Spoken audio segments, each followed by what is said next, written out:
Supreme court की तरफ से सबसे बड़ा फैसला आ गया दर्शकों, जस्टिस यशवंत वर्मा को लेकर अब उनकी याचिका पर सुनवाई हो सकती है।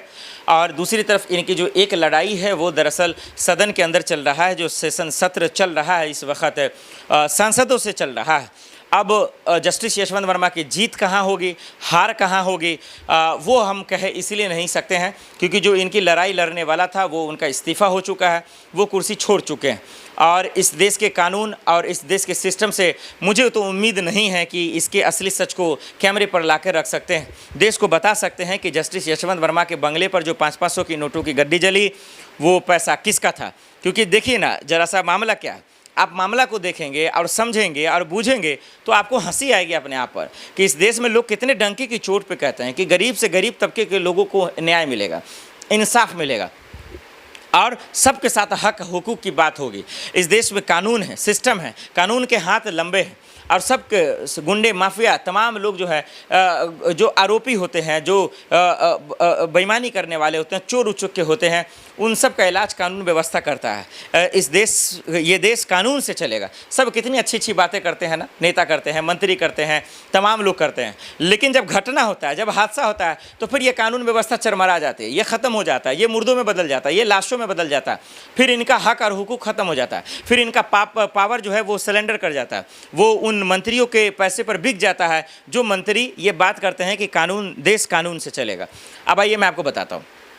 सबसे पहले जस्टिस यशवंत वर्मा के बंगले पर 500-500 की नोटों की गड्डी जलती है, मामला सामने आता है, सोशल मीडिया पे आता है, जांच पड़ताल की बात होती है, सुप्रीम कोर्ट संज्ञान इसमें लेता है, 3 जजों की टीम बनाता है, रिपोर्ट को तैयार किया जाता है। पूर्व सीजेआई खन्ना साहब इस बात को बोलते हैं कि ये पाया गया कि ये दोषी हैं, इनको बर्खास्त किया जाए, इस्तीफा लिया जाए। जस्टिस यशवंत वर्मा नहीं देते हैं। फिर इस रिपोर्ट को सुप्रीम कोर्ट के साथ साथ जो है राष्ट्रपति और प्रधानमंत्री को सौंप दिया जाता है। उसके बाद जो है दरअसल जस्टिस यशवंत वर्मा कहते हैं हम इस्तीफा नहीं देंगे, हम कुर्सी नहीं छोड़ेंगे। उसके बाद जो है वो बोलते हैं कि ये जो 3 जजों की रिपोर्ट तैयार हुई है ये गलत है, ये कहीं से भी ठीक नहीं है। फिर उसके बाद महाभियोग लाने की तैयारी में सरकार आती है। मीडिया रिपोर्ट के मुताबिक वो हलचल शुरू कर देती है। किरण रिजिजू खुद इस बात को बोलते हैं कि विपक्षी सांसदों का हमें दरअसल सहमति मिल गई है, तमाम चीज़ें हम जैसे सदन सत्र शुरू होगा हम उसमें जो है महाभियोग लाएंगे और उसके बाद इस जज को कुर्सी से हटाएंगे। क्योंकि जस्टिस वर्मा बोलते हैं हम कुर्सी नहीं छोड़ेंगे, हम पद नहीं छोड़ेंगे। ये दिल्ली जज हाई कोर्ट के जज रहते हैं, इनको फिर इलाहाबाद हाई कोर्ट ट्रांसफ़र कर दिया जाता है। आगे बढ़िए। आगे ये होता है कि जैसे सदन सत्र शुरू होता है उससे ठीक 1 से 2 दिन पहले जस्टिस यशवंत वर्मा चले जाते हैं सुप्रीम कोर्ट। सुप्रीम कोर्ट में जाकर ये याचिका दायर करते हैं और ये अर्जी लगाते हैं कि 3 जजों की रिपोर्ट जो तैयार हुई वो गलत है, वो मेरे खिलाफ है, वो एक तरफा है, मुझे बदनाम करने के लिए तैयार किया गया। सोचिए, पूर्व सीजेआई का अपमान है कि नहीं, ये 3 जजों की टीमों का भी अपमान है। एक बात, आगे बढ़िए। आगे ये बढ़ना है, फिर वो कहते हैं कि मेरा बयान लिया ही नहीं गया, मेरे से पूछा ही नहीं गया, मुझे मौका ही नहीं दिया गया। तो क्या इतने दिन डांस कर रहे थे क्या इतने दिन कौन सा काम कर रहे थे कि आपको मौका नहीं दिया गया, ये सवाल है। उसके बाद जो है अब जो है सुप्रीम कोर्ट ने ये फैसला सुना दिया है कि इनके मसले पर जो है ठीक है अब सुनवाई होगी। आप समझिए, तारीख पे तारीख दिया जाएगा और आगे बढ़ जाएगा, लोग भूल जाएंगे। क्या नोटों की गड्डी जली उसका असली सच सामने आ पाएगा या आया, देख लिया आपने। और इस मसले पर जो थोड़ा सा तूल पकड़ा था, जो लोगों को सच्चाई जानने की उम्मीद जागी थी, धनखड़ साहब ने जिस तरीके से उपराष्ट्रपति जी इनका इस्तीफा हो गया, सांसदों का जिस तरीके से हस्ताक्षर लिया, अब महाभियोग आएगा भी कि नहीं मुझे पता नहीं। आप तो समझिए उनका इस्तीफा हो चुका है, वो जागे हुए थे। अब ओम बिरला जी करेंगे या नहीं ये तो आने वाले वक्त में पता चलेगा। किरण रिजिजू और जेपी नड्डा, उम्मीद तो खैर है नहीं। तो सदन में सच्चाई का पता लगता है, ये एक उम्मीद जागा था। वो होगा कि नहीं वो मैं आगे बताऊंगा। लेकिन अब सुप्रीम कोर्ट में मामला चलेगा तो तारीख पे तारीख चलेगा और जस्टिस यशवंत वर्मा पूरी तरीके से बच जाएंगे, ये हमारा आप जानते हैं। क्योंकि पैसा किसका था, इसकी असली सच्चाई तो देश की एजेंसियां और कानून व्यवस्था ही बताएंगे ना। और उसके कानून बनाने वाले लोग कहाँ बैठे हुए, सदन में। तो सदन इलाज करेगा। और कैसे इलाज करेगा आइए हम आपको बताते हैं। तमाम सांसदों के हस्ताक्षर के बावजूद अगर महाभियोग नहीं होगा, अगर जस्टिस यशवंत वर्मा को पद से नहीं हटाया जाएगा, अगर उनकी कुर्सी नहीं छीनी जाएगी, तब तो उपराष्ट्रपति धनखड़ साहब का भी अपमान है, तमाम सांसदों का भी अपमान होगा। और ये जो बार बार सुप्रीम कोर्ट जा रहे हैं जस्टिस यशवंत वर्मा, ये समझ में आ जाएगा कि इनके मामलों को पर्दे के पीछे कैसे दबाने का खेल चल रहा है। अब ये लड़ाई हमारा आप देख रहे हैं, सरकार आपस में लड़ रही है क्रेडिट लेने के लिए, अपना जो है नाम कमाने के लिए, प्रचार करने के लिए। लेकिन ये मामला जस्टिस यशवंत वर्मा का मामला हिंदुस्तान को जानने के लिए, हम और आपको जानने के लिए उतना ही ज़रूरी है जितना कि वो तमाम लोग जो इनको बचाना चाहते हैं। क्योंकि ये जो करोड़ों का जो नोटों की गड्डी बंगले पर जला है, जो अर्धजले नोट मिले हैं, वो ना तो जज साहब का है, ना किसी सांसद का है, ना मंत्री का है, और ना ही सुप्रीम कोर्ट में बैठे जज का। वो पैसा हमारा है, आपका है, जो लोग इस वीडियो को देख रहे हैं। और हिंदुस्तान की जो 140 करोड़ की जो आबादी है, इस मुल्क में रह रहे लोग हैं, उनके टैक्स का पैसा है। और ये पैसा वहाँ गया कैसे, इकट्ठा अचानक से हुआ कैसे, ये काम तो हम जानते हैं केंद्र की एजेंसियों का, कानून व्यवस्था का है, जो उनका पता लगाए किसी के पास अगर उनकी मेहनत की कमाई के अलावा 100 गुना ज़्यादा है तो फिर वो पैसा अचानक से बरसा कहाँ है, ये तो पता लगाना उनकी जिम्मेदारी है।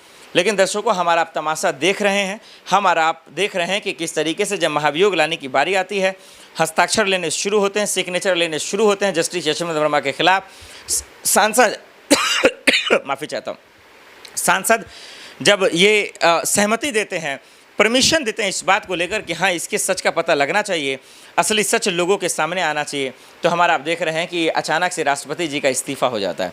इसके पीछे की वजह हम वीडियो में लगातार बता रहे हैं। इस पर सरकार में बैठे लोग, मंत्री लोग, कार्यकर्ता लोग मुँह फुलाए हुए हैं। किस तरीके से मुंह फुला रहे हैं वो आप देख रहे हैं। फूफा की तरह मुंह फुला लिए, आवाज़ नहीं निकल रही है, बोल नहीं पा रहे हैं कि इस्तीफा क्यों हुआ है। बस से हर कोई क्या बोल रहा है, रवि किशन सांसद भी हैं महोदय साहब, कह रहे हैं कि विपक्ष का काम है राजनीति करेंगे, हर चीज़ पे राजनीति करेंगे, ये तो स्वास्थ्य का मामला है। अरे भाई, आपकी औकात नहीं हुई आज तक महंगाई पे एक सवाल बोलने की, एक बयान देने का। कानून व्यवस्था जो चरमराई हुई है उस पर एक आज तक औकात नहीं हुई आपकी बोलने का। चुनाव आयोग पर एक औकात नहीं आपके बोलने का रवि किशन जी। युवाओं को आपकी सरकार ने 2 करोड़ नौकरी का वादा देकर नहीं दे पाए, आपकी औकात नहीं हुई जवाब देने का। किसानों का आय दोगुना करने की बात हुई, आपकी औकात नहीं आई बोलने का, और विपक्ष को गाली दे रहे हैं। अरे कसमें खा लिया आप लोगों ने कि सांसद जब तक रहेंगे विपक्ष को गाली देंगे। अरे चलिए ना, सियासत करते रहेंगे, राजनीति करते रहेंगे, विपक्ष को गाली दीजिए, वो आपका काम है देने का, क्योंकि आप गाली देने के अलावा कुछ कर भी नहीं सकते, क्योंकि आपकी हैसियत और औकात नहीं है। और आप किस हैसियत से करें? अरे आप बता सकते हैं कि राष्ट्रपति जी का जो इस्तीफा हुआ, चले अरे अगर चलिए मान लेते हैं मेरी तबीयत खराब होगी तो मैं 4 दिन के लिए छुट्टी ले लूँगा।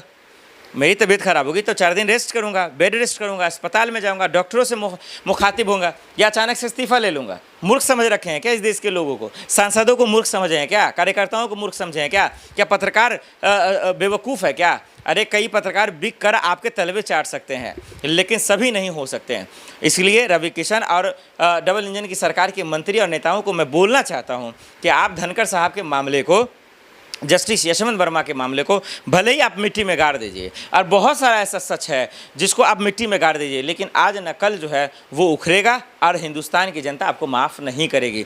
जस्टिस यशवंत वर्मा का अगर असली सच सामने नहीं आता तो जितना कानून व्यवस्था जिम्मेदार है, जितना कानून व्यवस्था को चलाने वाले लोग जिम्मेदार हैं, उससे ज़्यादा वो लोग भी जिम्मेदार हैं जो इस मसले पे चुप हैं, इस मसले पर सिर्फ देखना चाहते हैं, तमाशा देखना चाहते हैं। क्योंकि वो पैसा जो नोटों की गड्डी चली वो हम सब का है, इस हिंदुस्तान का पैसा था।